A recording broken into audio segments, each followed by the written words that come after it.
자, 이제 본격적으로 이야기를 해보겠습니다.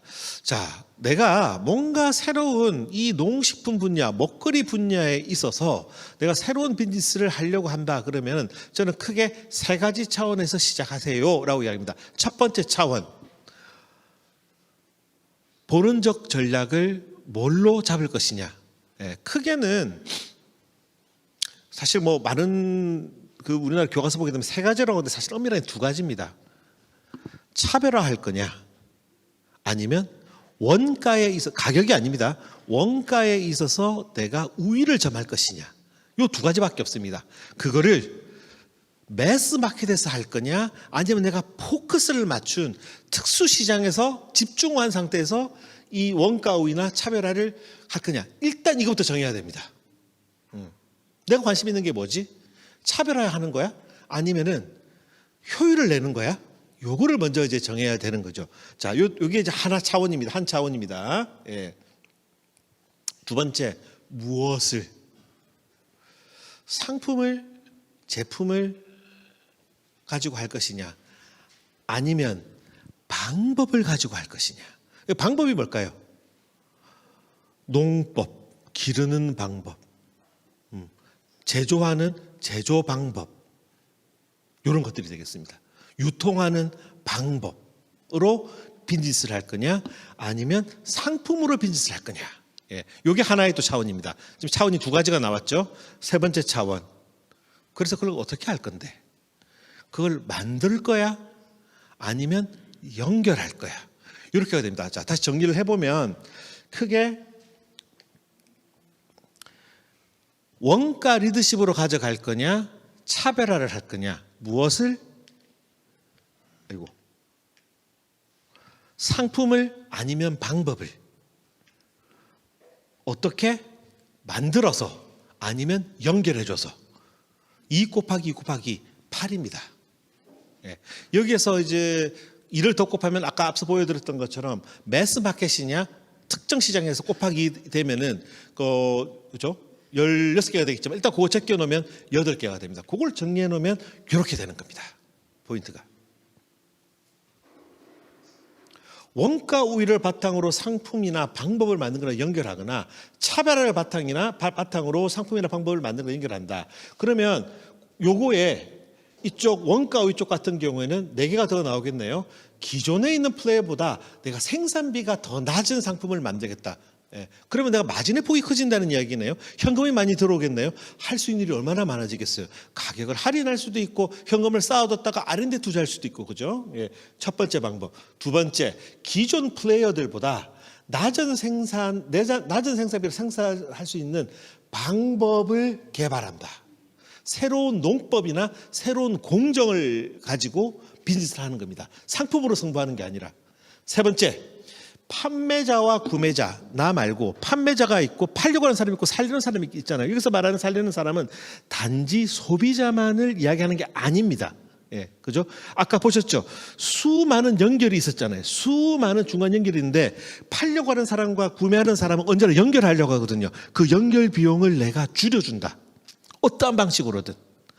그게 아니면 판매자와 구매자의 수급 비용을 줄여줄 수 있는 방법이 바로 플랫폼이거든요. 플랫폼을 내가 구축해서 고위에서 뛰어놀게 하는 거나. 예. 요게 이제 첫 번째가 되겠고, 그다음에 차별화 쪽으로 가게 되면 기존 플레이어와 차별화된 상품을 만드는데, 요 차별화에 대해서 오해를 하시면 안 되는 게, 차별화는 영어로 differentiation입니다. superior한 것을 만드는 게 아니라 different한 것을 만드는 게 핵심이에요. 더 나은 걸 만드는 게 아닙니다. 다른 걸 만드는데 그것이 다른 가치를 이제 주어주는 게 핵심이지, 더 나은 걸 만드는 게 아니라는 겁니다. 그다음에 기존 플레이와 차별화된 상품을 만드는 방법을 개발하거나, 예. 그다음에 판매자와 구매자의 수급 관련 문제를 효과적으로 찾지 못할 때 찾을 수 있게 해주고, 매치를 못하고 있는데 매칭을 시켜주는. 예. 이게 딱 이 말 하다 보니까 기억이 나네요. 이게 바로 그 결혼 비즈니스랑 비슷한 거죠, 그죠? 예. 이거는 효율성의 문제가 아니죠. 매치가 잘 되는 게 중요하잖아요, 그죠? 예. 그래서 효율과는 다른 이야기입니다. 이거는 네 번째, 판매자와 구매자의 수급 관련 문제를 효과적으로 해결하는 플랫폼을 구축해서 운영하는 것. 요 8가지가 시작 포인트가 됐습니다. 예를 하나씩 보여드릴게요. 간단하게 말씀드리겠습니다. 첫 번째, 원가 우위면서 만드는데 무엇을 상품. 자, 여러분 소고기 되게 좋아하시죠? 수입산을 드시는 분도 많지만 가능한 한 수입산을 안 먹고 싶다는 사람도 있습니다. 국내산 소고기를 먹겠다. 근데 소고기가 너무 비싼 거지. 국내산 소고기. 한우 너무 비싸잖아요. 예. 혹은 국내산을 먹고 싶은데 야 우리 한우가 맛있긴 한데 너무 기름져 조금 더 라이트한 걸 먹고 싶어. 그래서 나온 게 이 다다미트라고 하는 브랜드입니다. 예. 뭐냐면 어떤 측면에서는 이렇게 표현해서 좀 죄송한데 세상 쓸모없는 게 젖소 수컷입니다. 아무 쓸모 없잖아요. 예. 수컷 젖소가 무슨 쓸모가 있겠어요. 예. 그 쓸모를 만든 거죠. 보통 그거 나오면 폐기 그냥 좀 미안하지만 진짜 폐기 처분해버리거나 이거는 군대로 가거나 이렇게 되거든요. 근데 이거를 조금만 더 키운 거예요. 조금만 더 키워서 만든 브랜드가 이겁니다. 근데 이게 누구한테 소구가 됐냐면요. 수입육 먹기 싫은데 돈은 좀 부족하다. 그리고 나는 부드러운 고기를 먹고 싶은데 마블링 많은 거 먹으면 속이 좋지 않다. 그리고 여기가 핵심입니다. 애들한테는 마블링이 아무 의미가 없고 마블링 오히려 더 안 좋은 거거든요. 이유식 시장에 완전히 먹혔습니다. 이게. 그래서 이게 마켓컬리에서 완전 뜬 상품입니다. 이게 원가 우위 만든다 상품이 되겠습니다. 두 번째, 이건 옛날 제가 사례를 가져왔습니다. 이거는 원가 우위인데 만든다 이런 방법입니다. 방법에 관련된 겁니다. 이거는 14세기에 진짜 앙트레프러너십입니다. 그 네덜란드에 있던 어떤 한 어부가 계속 앉아서 청어를 다듬어 봤어요. 근데 칼을 이따만 칼 가지고 도끼 가지고 잃어보니까 청어 요만한데 다 찢어지고 말도 안 되는 거죠. 그래서 이 사람이 칼을 하나 개발을 합니다. 그 칼이 요 칼입니다. 이게 별거야? 라고 할 수 있겠지만 결과적으로 별거였습니다. 그리고 이 칼을 가지고 청어를 대가리랑 동물은 대가리를 쓰는 게 맞죠? 대가리를 따면서 안에 내장을 싹 긁어내는데 그때 췌장과 간은 남긴 채로 염장하게 되면 얘가 굉장히 오래 보관된다는 것을 이 사람이 알게 되었고 여기에 보면 1386년 이 사람이 쓴 그 책에 이게 나와 있어요. 그 메모에 이 방법으로 청어가 오랫동안 보관이 되고 포장해가지고 오크통에 넣어가지고 수족할 수 있다라는 것을 이 사람이 찾아내게 되죠. 이게 국부의 원천이 돼서 네덜란드 이게 국가 기밀이었습니다. 결국은 정말 농담이 아니라 정말로. 그래서 그 국부가 쌓여서 해양 대국으로 네덜란드가 갈 수 있었던 게 이 혁신, 이 기업, 이 어부의 혁신이 국가의 운명을 바꾼 거였죠. 이 사람은 제품을 개발하지 않았습니다. 방법을 개발한 거, 찾아낸 거죠. 자, 또 원가 우위 만든다 방법입니다. 자, 여러분 스테비아 토마토 먹어봤죠? 호불호가 갈릴 것 같습니다. 스테비아 토마토가 최근에 훨씬 더 많이 늘어났고 굉장히 가격도 저렴해졌고 당도도 훨씬 올라갔다는 것을 여러분들이 아마 아실 겁니다. 그게 예전에는 10년 전만 하더라도 스테비아는 농법이었습니다. 이렇게 지금 토마토를 기르다가 여기다가 스테비아 액이 들어가 있는 비료를 뿌립니다. 그럼 여기서 뿌리가 스테비아를 끌어당기겠네요. 그래서 이 안에 토마토 안에다가 스테비아가 들어가는 거죠. 근데 이게 생각보다 효율적이지가 않다는 것을 알게 됐죠. 그래서 지금 어떻게 하나요? 이렇게 합니다. 그냥 토마토는 막 길러요. 그냥 길러. 그리고 스테비아 액이 들어가 있는 큰 탱크에다가 수확한 토마토를 집어넣고 그리고 압력을 가해가지고 침질시켜 버립니다. 농법이 아니라 공법으로 바꾸면서 극도의 효율성을 끌어올렸죠.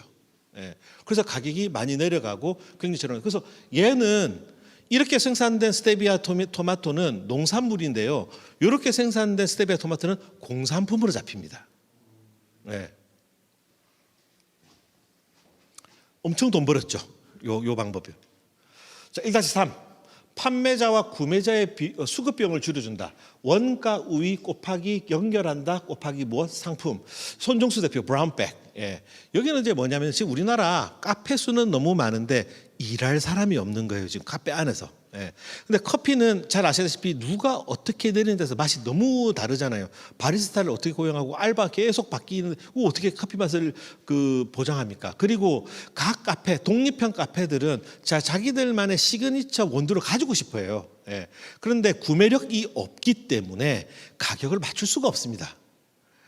그런데 이 브라운백에 있는 손정수 대표가 뭐냐면 그 R&D를 대행해 주는 겁니다. 그래서 이런 원두, 어떤 타입의 원두를 원하세요? 이런 타입의 원두, 그러면 그것을 만들죠. 이게 4년 만에 2,000개의 고객사를 카페를 확보를 했고, 그래서 이 사람은 대량으로 원두를 50종을 대량 구매를 할 수 있으니까 블렌딩을 다양하게 하고 그것을 오퍼하고 각 카페, 독립형 카페 시그니처, 예, 원두를 가질 수 있게 해주는 거죠. 그래서 커피 맛이 다 다르게 되는 겁니다.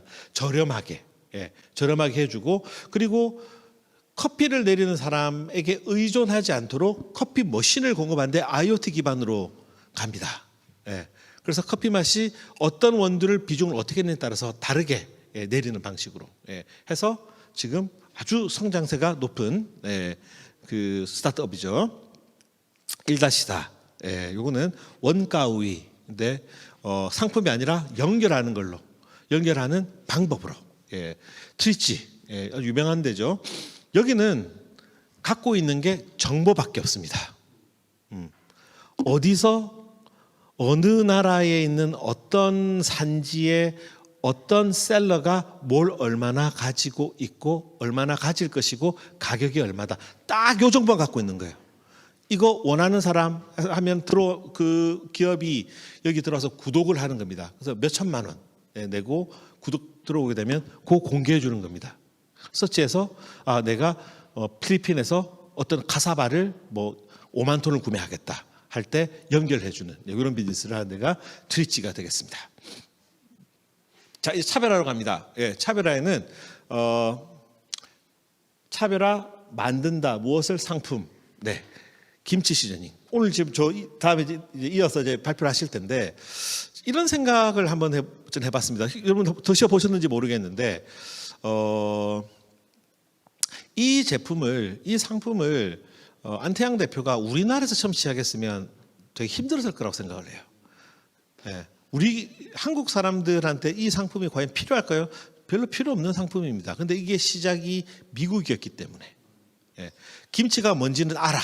뭔지는 아는데 김치를 사서 냉장고에 넣어놓으면 냄새가 나는데 그 냄새를 견디기가 어려워. 그렇게 자주 먹진 않아.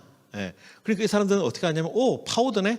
파우더 산 다음에 그냥 집에 있는 야채에다가 뿌려서 먹으면 그 사람들은 김치를 먹는다고 생각하는 겁니다. 이렇게 시작된 비즈니스예요. 그래서 미국에서 먼저 터지고 나서 나중에 한국에서 미국에서 이게 터졌대. 이게 뭐지? 하면서 한국으로 다시 들어오게 되고, 그래서 여러 기업들이 이 서울시스의 김치 시즈닝이랑 콜라보를 하고 싶어 했죠. 그래서 여러 과자에도 들어가고 라면에도 들어가고 하게 된 케이스가 이 케이스가 되겠습니다. 자, 이거 이제 곧 나올 제품입니다. 저희 랩이 관여를 한 겁니다.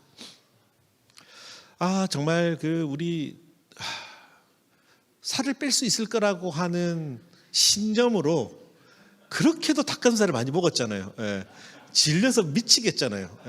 그때 우리가 먹으면 안 되는 게 뭡니까? 면 먹으면 안 되잖아요. 면은 탄수화물 덩어리니까. 그래서 닭가슴살로 면을 만들었습니다.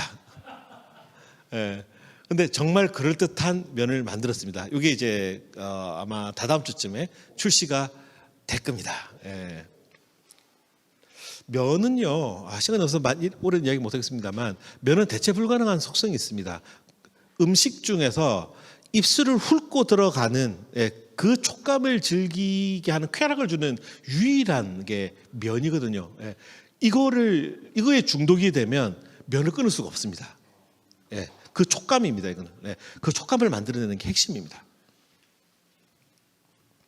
요거 차별화한다, 만든다 방법을 뭐냐면 음료 회사가 이걸로 자신의 음료를 차별화할 수 있는 공정을 가져다 주는 거죠.